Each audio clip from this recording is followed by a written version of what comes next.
Good morning, everybody. Good afternoon.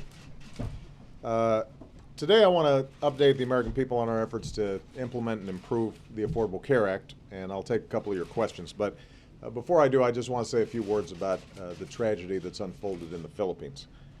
Over the past few days, I think all of us have been shaken by the images of the devastation wrought by Typhoon Haiyan. It's a heartbreaking reminder of how fragile life is, and among the dead are several Americans. So our prayers are with the Filipino people and with Filipino Americans across our country who are anxious about their family and friends back home. One of our core principles is when friends are in trouble, America helps. As I told President Aquino earlier this week, the United States will continue to offer whatever assistance we can. Our military personnel and USAID team do this better than anybody in the world, and they've been already on the ground working tirelessly to deliver food, water, medicine, shelter, and to help with airlift. Today, the aircraft carrier USS George Washington and other ships arrived to help with search and rescue, as well as supplies, medical care, and logistical support. And more help is on the way. America's strength, of course, has always been more than just about what our government can do. It's also about what our citizens can do. It's about the big-heartedness of the American people when they see other folks in trouble. So today I would encourage everybody who wants to help to visit whitehouse.gov/typhoon. That's whitehouse.gov/typhoon.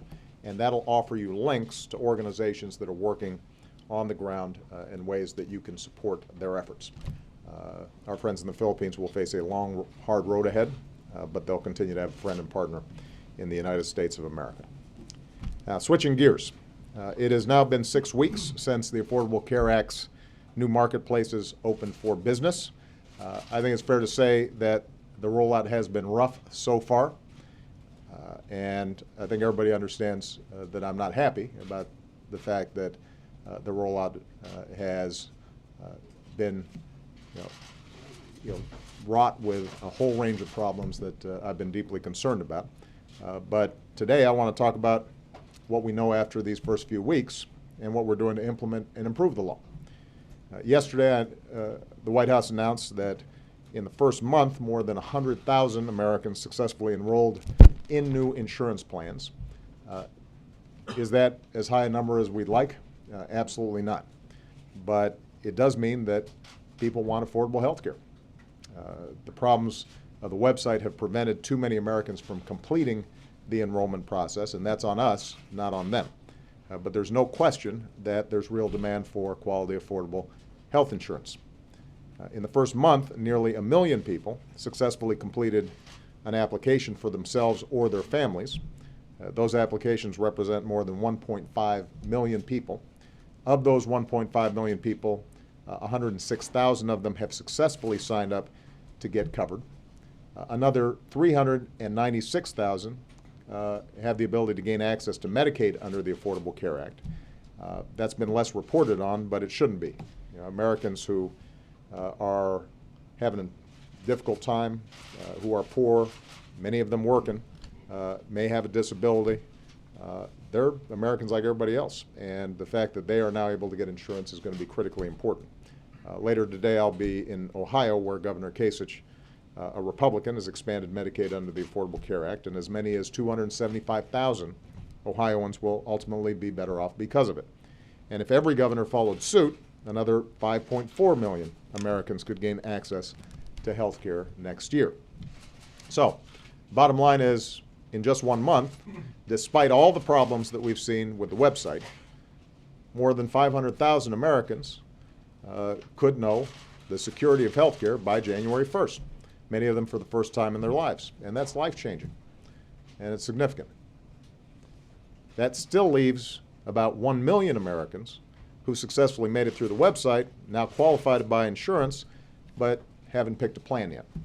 And there's no question that if the website were working as it's supposed to, that number would be much higher of people who've actually enrolled. So that's problem number one, making sure that the website works the way it's supposed to. It's gotten a lot better over the last few weeks than it was on the first day, but we're working 24/7 to get it working for the vast majority of Americans in a smooth, consistent way. The other problem that has received a lot of attention concerns Americans who've received letters from their insurers that they may be losing the plans they bought in the old individual market, often because they no longer meet the law's requirements to cover basic benefits like prescription drugs or doctor's visits. Now, as I indicated earlier, I completely get how upsetting this can be for a lot of Americans, particularly after assurances they heard from me that if they had a plan that they liked, they could keep it. And to those Americans, I hear you loud and clear. I said that I would do everything we can to fix this problem, and today I'm offering an idea that will help do it. Already, people who have plans that predate the Affordable Care Act can keep those plans if they haven't changed. That was already in the law. That's what's called a grandfather clause. It was included in the law. Today, we're going to extend that principle both to people whose plans have changed since the law took effect and to people who bought plans since the law took effect. So state insurance commissioners still have the power to decide what plans can and can't be sold in their states, but the bottom line is insurers can extend current plans that would otherwise be canceled into 2014, and Americans whose plans have been canceled can choose to re-enroll in the same kind of plan. We're also requiring insurers to extend current plans to inform their customers about two things. One, that what protections these renewed plans don't include. Number two, that the marketplace offers new options with better coverage and tax credits that might help you bring down the costs. So, if you received one of these letters, I'd encourage you to take a look at the marketplace. Even if the website isn't working as smoothly as it should be for everybody yet, the plan comparison tool that lets you browse costs for new plans near you is working just fine. Now, this fix won't solve every problem for every person, but it's going to help a lot of people. Doing more will require work with Congress. And I've said from the beginning, I'm willing to work with Democrats and Republicans to fix problems as they arise. This is an example of what I was talking about. We can always make this law work better. It is important to understand, though, that the old individual market was not working well. And it's important that we don't pretend that somehow that's a place worth going back to. Too often it works fine as long as you stay healthy. It doesn't work well when you're sick. So year after year, Americans were routinely exposed to financial ruin or denied coverage due to minor pre-existing conditions or dropped from coverage altogether, even if they paid their premiums on time. That's one of the reasons we pursued this reform in the first place. And that's why I will not accept proposals that are just another brazen attempt to undermine or repeal the overall law and drag us back into a broken system. We will continue to make the case, even to folks who choose to keep their own plans, that they should shop around in the new marketplace because there's a good chance that they'll be able to buy better insurance at lower cost. So we're going to do everything we can to help the Americans who've received these cancellation notices. But I also want everybody to remember there are still 40 million Americans who don't have health insurance at all. I'm not going to walk away from 40 million people who have the chance to get health insurance for the first time, and I'm not going to walk away from something that has helped the cost of health care grow at its slowest rate in 50 years. So we're at the opening weeks of the project to build a better health care system for everybody, a system that will offer real financial security and peace of mind to millions of Americans. It is a complex process. There are all kinds of challenges. I'm sure there will be additional challenges that come up. And it's important that we're honest and straightforward in terms when we come up with a problem with these reforms and these laws that we address them. But we've got to move forward on this. It took 100 years for us to even get to the point where we could start talking about and implementing a law to make sure everybody's got health insurance. And my pledge to the American people is that we're going to solve the problems that are there. We're going to get it right. And the Affordable Care Act is going to work for the American people. So with that, I'm going to take your questions, and I'm going to start with Julie Pace of AP. Thank you, Mr. President. The combination of the website problems and the concerns over the policy cancellations has sparked a lot of worry within your own party. And polls also show that you're taking some hits with the public on both your overall job approval rating and also on factors like trust and honesty. Do you feel as though the flawed healthcare rollout has led to a breach in the public trust and confidence in government? And if so, how do you plan to resolve that? There is no doubt that people are frustrated. We just came out of a shutdown and the possibility that for the first time in over 200 years we wouldn't pay our bills. And people breathed a sigh of relief when that finally got done, and the next thing they know is that the president's healthcare reform can't get the website to work, and that there are these other problems with respect to cancellation notices. And I understand why folks are frustrated. I would be too, because sometimes people look at what's taking place in Washington and they say, not enough is getting done that helps me with my life. And regardless of what Congress does, ultimately I'm the President of the United States, and they expect me to do something about it. So in terms of how I intend to approach it, I'm just going to keep on working as hard as I can around the priorities that the American people care about. And I think it's legitimate for them to expect me to have to win back some credibility on this health care law in particular, and on a whole range of these issues in general. That's on me. I mean, we fumbled the rollout on this health care law. There are a whole bunch of things about it that are working really well, which people didn't notice, right? Because they weren't controversial. So making sure kids could stay on their parents' plans till they were up through the age of 25, and making sure that seniors got more discounts on their prescription drugs. There were a whole bunch of stuff that we did well over the first 3 years, but we always knew that these marketplaces, creating a place where people can shop and through competition get a better deal for the health insurance that their families need, we always knew that that was going to be complicated and everybody was going to be paying a lot of attention to it. And we should have done a better job getting that right on day one, not on day 28 or on day 40. I am confident that by the time we look back on this next year, that people are going to say, this is working well, and it's helping a lot of people. But my intention in terms of winning back the confidence of the American people is just to work as hard as I can, identify the problems that we've got, make sure that we're fixing them, whether it's a website, whether it is making sure that folks who got these cancellation notices get help. We're just going to keep on chipping away at this until the job is done. Major Garrett. Thank you, Mr. President.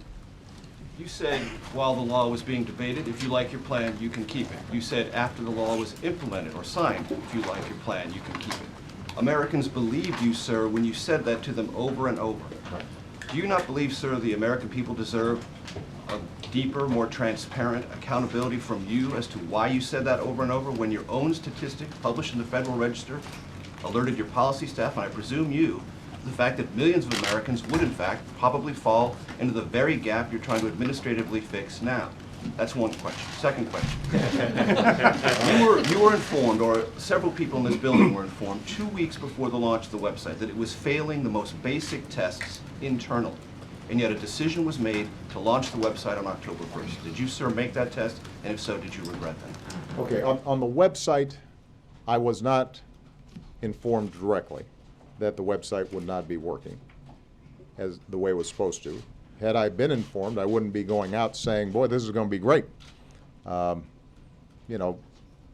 accused of a lot of things, but I don't think I'm stupid enough to go around saying this is going to be like shopping on Amazon or Travelocity a week before the website opens if I thought that it wasn't going to work. So clearly, we and I did not have enough awareness about the problems in the website, even a week into it. the thinking was is that these were some glitches that would be fixed with patches, as opposed to some broader systemic problems that took much longer to fix, and we're still working on them. So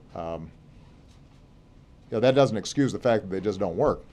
But I think it's fair to say that no, Garrett Major, we would not have rolled out something knowing very well that it wasn't going to work the way it was supposed to, given all the scrutiny that we knew was going to be on the website. With respect to the pledge I made that if you like your plan, you can keep it. I think, and I've said in interviews that there is no doubt that the way I put that forward unequivocally ended up not being accurate. It was not because of my intention not to deliver on that commitment and that promise. We put a grandfather clause into the law, but it was insufficient. Keep in mind that the individual market accounts for 5% of the population. So when I said you can keep your health care, I'm looking at folks who've got employer-based health care, I'm looking at folks who've got Medicare and Medicaid, and that accounts for the vast majority of Americans. And then for people who don't have any health insurance at all, obviously that didn't apply. My commitment to them was you're going to be able to get affordable health care for the first time. You have an individual market that accounts for about 5% of the population, and our working assumption was, my working assumption was, that the majority of those folks would find better policies at lower costs or the same costs in the marketplaces, and that the universe of folks who potentially would not find a better deal in the marketplaces, the grandfather clause would work sufficiently for them. And it didn't. And again, that's on us, which is why that's on me. And that's why I'm trying to fix it. And as I said earlier, I guess last week, and I will repeat, that's something I deeply regret because it's scary getting a cancellation notice.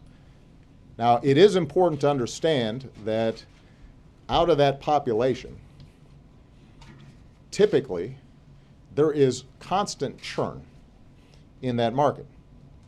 This market is not very stable and reliable for people. So people have a lot of complaints when they're in that marketplace. As long as you're healthy, things seem to be going pretty good. And so a lot of people think, I've got pretty good insurance, until they get sick, and then suddenly they look at the fine print and they've got a $50,000 out-of-pocket expense that they can't pay. We know that on average, over the last decade, each year, premiums in that individual market would go up an average of 15% a year. I know that because when we were talking about healthcare reform, one of the complaints was, I bought healthcare in the individual market, and I just got a notice from the insurer. They dropped me after I had an illness, or my premiums skyrocketed by 20 or 30%. Why aren't we doing something about this? So part of what our goal has been is to make sure that that individual market is stable and fair and has the kind of consumer protections that make sure that people don't get a rude surprise when they really need health insurance. But if you just got a cancellation notice, and so far you're thinking my prices are pretty good, you haven't been sick, and it fits your budget, and now you get this notice, you're going to be worried about it. And if the insurer's saying the reason you're getting this notice is because of the Affordable Care Act, then you're going to be understandably aggravated about it. Now, for a big portion of those people, the truth is they might have got a notice saying, we're jacking up your rates by 30%. They might have said from here on out, we're not going to cover X, Y, and Z illnesses. We're changing the policy, because these were all 12-month policies. The insurance companies were under no obligation to renew the exact same policies that you had before. But look, one of the things I understood when we decided to reform the health insurance market, part of the reason why it hasn't been done before, and it's very difficult to do, is that anything that's going on that's tough in the healthcare market if you've initiated a reform, can be attributed to your law. And so what we want to do is to be able to say to these folks, you know what, the Affordable Care Act is not going to be the reason why insurers have to cancel your plan. Now, what folks may find is the insurance companies may still come back and say, we want to charge you 20% more than we did last year, or we're not going to cover prescription drugs now. But that's in the nature of the market that existed earlier. Did you decide, sir, that the simple declaration was something the American people could handle, but this nuanced answer you just gave now was something they couldn't handle, and you didn't trust the American people with a fuller truth? No, I think, as I said earlier, Major, my expectation was that for 98% of the American people, either it genuinely wouldn't change at all, or they'd be pleasantly surprised with the options in the marketplace, and that the grandfather clause would cover the rest. That proved not to be the case. And that's on me. And the American people, those who got cancellation notices, do deserve and have received an apology from me. But they don't want just words. What they want is whether we can make sure that they are in a better place and that we meet that commitment. And by the way, I think it's very important for me to note that there are a whole bunch of folks up in Congress and others who made this statement, and they were entirely sincere about it. And the fact that you've got this this percentage of people who've had this impact, I want them to know that their senator or congressman, they were making representations based on what I told them and what this White House and our administrative staff told them. And so it's not on them, it's on us. But it is something that we intend to fix. Good. Steve Carlson. Do you have reason to believe that Iran would walk away from nuclear talks if Congress draws up new sanctions? And would a diplomatic breakdown at this stage leave you no option but military action? And how do you respond to your critics on the Hill who say that it was only tough sanctions that got Iran to the table, only tougher sanctions will make it capitulate? Well, let me make a couple of points. Number one, I've said before and I will repeat, we do not want Iran having nuclear weapons. And it would be not only dangerous to us and our allies, but it would be destabilizing to the entire region and could trigger a nuclear arms race that would make life much more dangerous for all of us. So our policy is Iran cannot have nuclear weapons. And I'm leaving all options on the table to make sure that we meet that goal. Point number two. The reason we've got such vigorous sanctions is because I and my administration put in place when I came into office the international structure to have the most effective sanctions ever. And so I think it's fair to say that I know a little bit about sanctions since we set them up and made sure that we mobilized the entire international community so that there weren't a lot of loopholes and they really had bite. And the intention in setting up those sanctions always was to bring the Iranians to the table so that we could resolve this issue peacefully, because that is my preference. That's my preference because any armed conflict has cost to it, but it's also my preference because the best way to assure that a country does not have nuclear weapons is that they are making a decision not to have nuclear weapons, and we're in a position to verify that they don't have nuclear weapons. So, as a consequence of the sanctions that we put in place, and I appreciate all the help, bipartisan help that we received from Congress in making that happen, Iran's economy has been crippled. They had a negative 5% growth rate last year. Their currency plummeted. They're having significant problems in just the day-to-day economy on the ground in Iran. And President Rouhani made a decision that he was prepared to come and have a conversation with the international community about what they could do to solve this problem with us.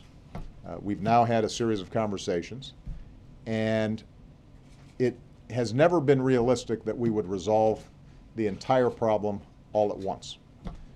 What we have done is seen the possibility of an agreement in which Iran would halt advances on its program, that it would dilute some of the highly enriched uranium that makes it easier for them to potentially produce a weapon, that they are subjecting themselves to much more vigorous inspections so that we know exactly what they're doing at all their various facilities, and that would then provide time and space for us to test over a certain period of months whether or not they are prepared to actually resolve this issue to the satisfaction of the international community, making us confident that, in fact, they're not pursuing a nuclear weapons program.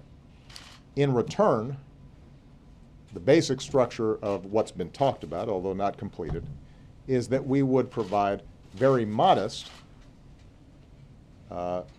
relief at the margins of the sanctions that we've set up. But importantly, we would leave in place the core sanctions that are most effective and have most impact on the Iranian economy, specifically oil sanctions and sanctions with respect to banks and financing. And what that gives us is the opportunity to test how serious are they, but it also gives us an assurance that if it turns out 6 months from now that they're not serious, we can dial those sanctions right back up.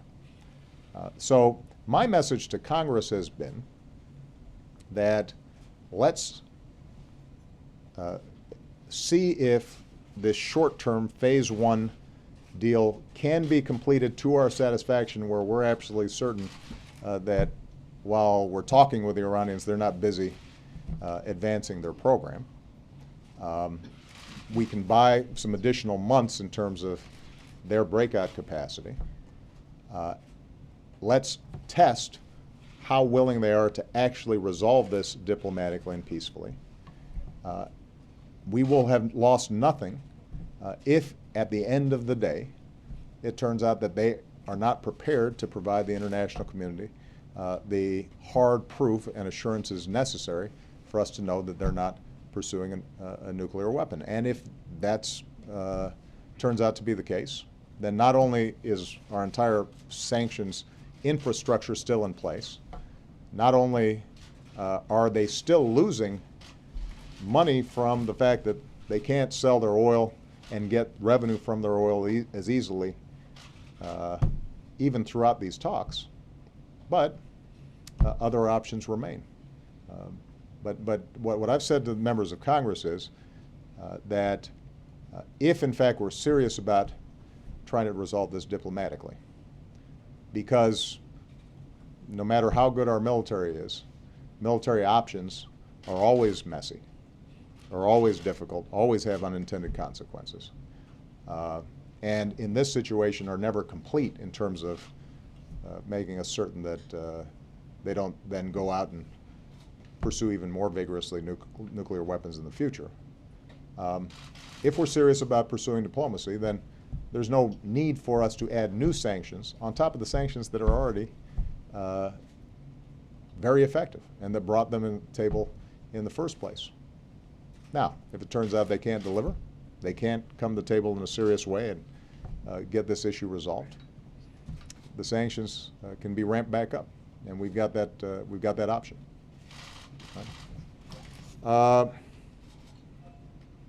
Roger Runningen.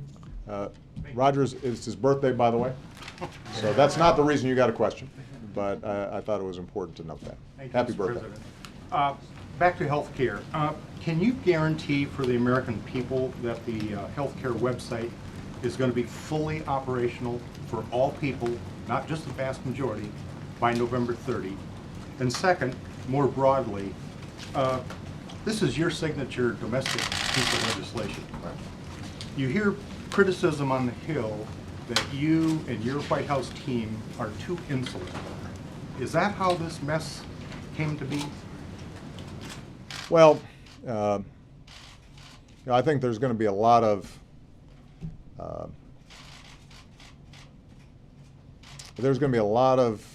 evaluation of how we got to this point, and I assure you that I've been asking a lot of questions about that. The truth is that this is, number one, very complicated. The website itself is doing a lot of stuff. There aren't a lot of websites out there that have to help people compare their possible insurance options, verify income to find out what kind of tax credits they might get, communicate with those insurance companies so that they can purchase, make sure that all of it's verified, right? So there's just a bunch of pieces to it that made it challenging. And you combine that with the fact that the federal government does a lot of things really well. One of the things it does not do well is information technology procurement. This is kind of a systematic problem that we have across the board. And it is not surprising then that there were going to be some problems. Now, I think we have to ask ourselves some hard questions inside the White House as opposed to why we didn't see more of these problems coming earlier on. A, so we could set expectations. B, so that we could look for different ways for people to end up applying. So, ultimately, you're right. This is something that's really important to me, and it's really important to millions of Americans who have been waiting for a really long time to try to get health care because they don't have it. And I am very frustrated, but I'm also somebody who, if I fumble the ball, I'm going to wait until I get the next play, and then I'm going to try to run as hard as I can and do right by the team. So, ultimately, I'm the head of this team. We did fumble the ball on it, and what I'm going to do is make sure that we get it fixed. In terms of what happens on November 30th or December 1st, I think it's fair to say that the improvement will be marked and noticeable. The website will work much better on November 30th, December 1st, than it worked certainly on October 1st. That's a pretty low bar. It'll be working a lot better than it was last week, and will be working better than it was this week, which means that the majority of people who go to the website will see a website that is working the way it's supposed to. I think it is not possible for me to guarantee that 100% of the people 100% of the time going on this website will have a perfectly seamless, smooth experience. We're going to have to continue to improve it even after November 30th, December 1st. But the majority of people who use it will be able to see it operate the way it was supposed to. One thing that we've discovered, though, that I think is worth noting, a lot of focus has been on the website and the technology. And that's partly because that's how we initially identified it. These are glitches. What we're discovering is that part of the problem has been technology, hardware and software, and that's being upgraded. But even if we get the hardware and software working exactly the way it's supposed to, with relatively minor glitches, what we're also discovering is that insurance is complicated to buy. And another mistake that we made, I think, was underestimating the difficulties of people purchasing insurance online and shopping for a lot of options with a lot of costs and a lot of different benefits and plans, and somehow expecting that would be very smooth. And then they've also got to try to apply for tax credits on the website. So what we're doing, even as we're trying to solve the technical problems, is also what can we do to make the application a little bit simpler? What can we do to make it in English as opposed to bureaucratese? Are there steps that we can skip while still getting the core information that people need? And part of what we're realizing is that there are going to be a certain portion of people who are just going to need more help and more hand-holding in the application process. And so I guess part of the continuous improvement that I'm looking at is not just a technical issue. It's also, can we streamline the application process? What are we doing to give people more assistance in the application process? How do the call centers and the people who are helping folks in person, how are they trained so that things can go more smoothly? Because the bottom line ultimately is I just want people to know what their options are in a clear way. Buying health insurance is never going to be like buying a song on iTunes. It's just a much more complicated transaction. But I think we can continue to make it better. All of which is to say that on December 1st, November 30th, it will be a lot better. But there will still be some problems. Some of those will not be because of technological problems, although I'm sure that there will still be some glitches that have to be smoothed out.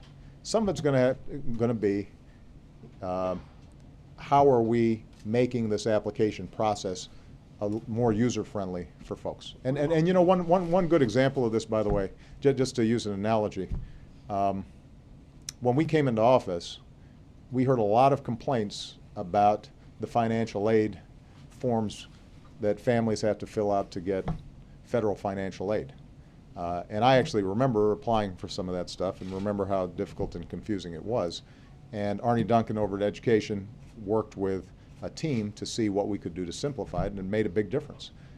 And that's part of the process that we've got to go through. And in fact, if we can get some focus groups and we sit down with actual users and see how well is this working, what would improve it, what part of it didn't you understand, that all I think is part of what we're going to be working on in the weeks ahead. What about the insularity criticism that you hear on the Hill?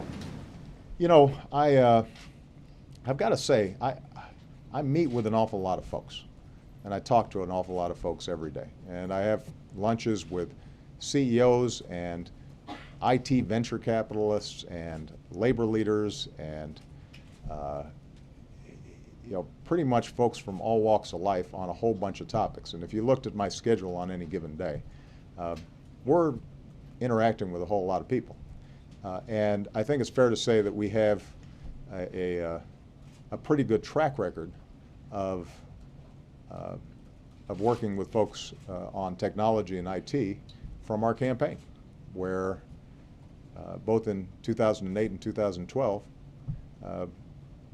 we did a pretty darn good job on that. So it's not that, the idea that somehow we didn't have access or were interested in people's ideas, I think isn't accurate. What is true is that, as I said before, our IT systems, how we purchase technology in the federal government is cumbersome, complicated, and outdated. And so this isn't a situation where on my campaign I could simply say, who are the best folks out there? Let's get them around a table. Let's figure out what we're doing. And we're just going to continue to improve it and refine it and work on our goals.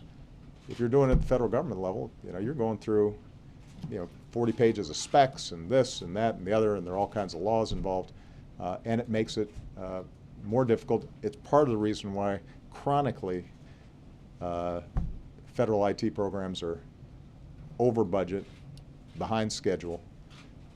And one of the, when I do some Monday morning quarterbacking on myself, one of the things that I do recognize is, since I know that the federal government has not been good at this stuff in the past, 2 years ago, as we were thinking about this, we might have done more to make sure that we were breaking the mold on how we were going to be setting this up. But that doesn't help us now. We got to move forward. Jeff Mason. Thank you, Mr. President. Today's fix that you just announced leaves it up to state insurance commissioners and insurance companies to ultimately decide whether to allow old policies to be renewed for a year. How confident are you that they will do that? And secondly, how concerned are you that this flawed rollout may hurt Democrats' chances in next year's midterm elections and your ability to advance other priorities such as immigration reform? On the first question, traditionally, state insurance commissioners make decisions about what plans can be or cannot be sold, how they interact with insurers. What we're essentially saying is the Affordable Care Act is not going to be the factor in what happens with folks in the individual market. And my guess is right away you're going to see a number of state insurance commissioners exercise it. Part of the challenge is the individual markets are different in different states. There are some states that have individual insurance markets that already have almost all the consumer protections that the Affordable Care Act does. They match up pretty good. It's not some big jump for folks to move into the marketplace. In others, they're pretty low standards, so you can sell pretty substandard plans in those markets, and that's where people might see a bigger jump in their premiums. So I think there's going to be some state-by-state evaluation on how this is handled. But the key point is that it allows us to be able to say to the folks who receive these notices, look, I, the President of the United States, and the insurance model of the Affordable Care Act is not going to be getting in the way of you shopping in the individual market that you used to have. Now, as I said, there's still going to be some folks who, over time, I think are going to find that the marketplaces are better. One way I described this to, I met with a group of senators when this issue first came up. And it's not a perfect analogy, but we've made a decision as a society that every car has to have a seatbelt or airbags. And so you pass a regulation. And there's some additional costs, particularly at the start, of increasing the safety and protections. But we make a decision as a society that the costs are outweighed by the benefits of all the lives that are saved. So what we're saying now is if you're buying a new car, you got to have the seatbelt. Well, the problem with the grandfather clause that we put in place is it's almost like we said to folks, you got to buy a new car, even if you can't afford it right now. And sooner or later, folks are going to start trading in their old cars. But we don't need, if their life circumstance is such where, for now at least, they want to keep the old car, even if the new car is better, we should be able to give them that option. And that's what we want to do. And by the way, that's what we should have been able to do in drafting the rules in the first place. So again, these are two fumbles on something that, on a big game, but the game's not over. With respect to the politics of it, I'll let you guys do a lot of the work on projecting what this means for various political scenarios. There is no doubt that our failure to roll out the ACA smoothly has put a burden on Democrats, whether they're running or not, because they stood up and supported this effort through thick and thin. And I feel deeply responsible for making it harder for them rather than easier for them to continue to promote the core values that I think led them to support this thing in the first place, which is, in this country, as wealthy as we are, everybody should be able to have the security of affordable health care. And that's why I feel so strongly about fixing it. My first and foremost obligation is the American people to make sure that they can get what's there if we can just get the darn website working and smooth this thing out, which is plans that are affordable and allow them to take advantage of tax credits and give them a better deal. But I also do feel an obligation to everybody out there who supported this effort. You know, when we don't do a good job on the rollout, we're letting them down. And you know, I don't like doing that. So my commitment to them is we're going to just keep on doing better every day until we get it done. And in terms of the impact on me, I think to some extent I addressed it when I talked to Julie. You know, there are going to be ups and downs during the course of my presidency. And yeah, I think I said early on when I was running, I am not a perfect man and I will not be a perfect president.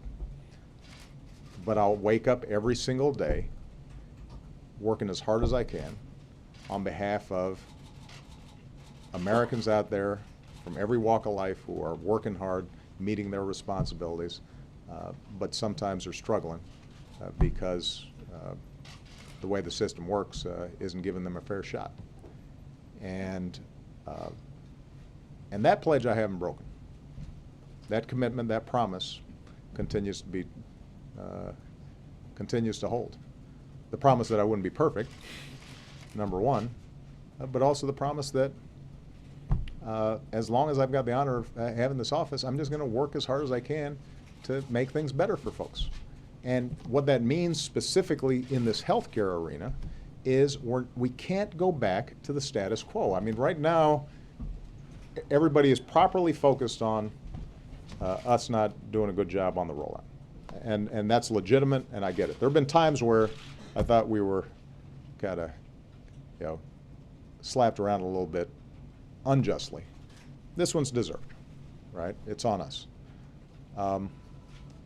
But we can't lose sight of the fact that the status quo before the Affordable Care Act was not working at all.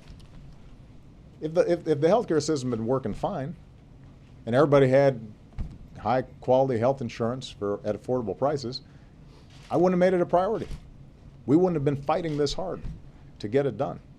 Which is why when I see sometimes folks up on Capitol Hill and Republicans in particular who have been suggesting, you know, repeal, let's get rid of this thing, I keep on asking, what is it that you want to do? Are you suggesting that the status quo was working? Because it wasn't, and everybody knows it. It wasn't working in the individual market, and it certainly wasn't working for the 41 million people who didn't have health insurance. And so what we did was we chose a path that was the least disruptive to try to finally make sure that health care is treated in this country like it is in every other advanced country, that it's not some privilege that just a certain portion of people can have, but it's something that everybody has some confidence about. And you know, we didn't go far left and choose an approach that would have been much more disruptive. We didn't adopt some more conservative proposals that would have been much more disruptive. We tried to choose a way that built off the existing system. But it is complicated, it is hard, but I make no apologies for us taking this on, because somebody sooner or later had to do it. I do make apologies for not having executed better over the last several months. Do you think that execution and the flaws in the rollout will affect your ability to do other things, like immigration reform and other policy Well, look, priorities? if it comes to immigration reform, you know, there is no reason for us not to do immigration reform. And we've already got strong bipartisan support for immigration reform out of the Senate. You've got, I met with a number of traditionally very conservative clergy who are deeply committed to immigration reform. We've got the business community entirely behind immigration reform. So you've got a bunch of constituencies that have traditionally much more, have leaned much more heavily towards Republicans who are behind this. So if people are looking for an excuse not to do the right thing on immigration reform, they can always find an excuse. We've run out of time, or this is hard, or the list goes on and on. But my working assumption is people should want to do the right thing. And when you've got an issue that would strengthen borders, make sure that the legal immigration system works the way it's supposed to, that would go after employers who are doing the wrong thing when it comes to hiring undocumented workers, and would allow folks who are here illegally to get right with the law and pay a fine and learn English and get to the back of the line, but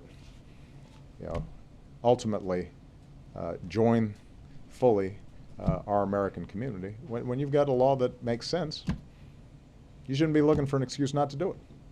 And I'm going to keep on pushing to make sure it gets done. Am I going to have to do some work to rebuild confidence around some of our initiatives? Yeah. But part of this job is the things that go right, you guys aren't going to write about. The things that go wrong get prominent attention. That's how it's always been. That's not unique to me as president. And I'm up to the challenge. We're going to get this done. All right? Thank you, everybody.